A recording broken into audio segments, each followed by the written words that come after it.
Family সবাই কেমন আছে? আশা করছি খুব ভালো আছে, আমি খুব ভালো আছি। তো আমরা করছি জমজমাট পিকনিক সবাই মিলে। এখানে দেখো কষা কষা মাংস, লাল লাল ঝাল ঝাল। তো কার কার লোভ লাগছে সবাই চলে আসো, তাই তো পিকনিকে ডেফিনেটলি সবাই চলে আসো। আমাদের পিকনিকে সবাইকে আমন্ত্রণ, তো চলে আসো। দেখো কত মজা করছে।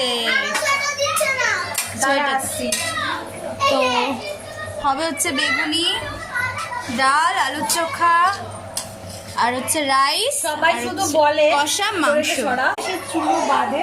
তো তোমরা দেখো আমি এখানে রান্নাও করছি। মডেল হলো তাতে কি হলো, মডেল কিন্তু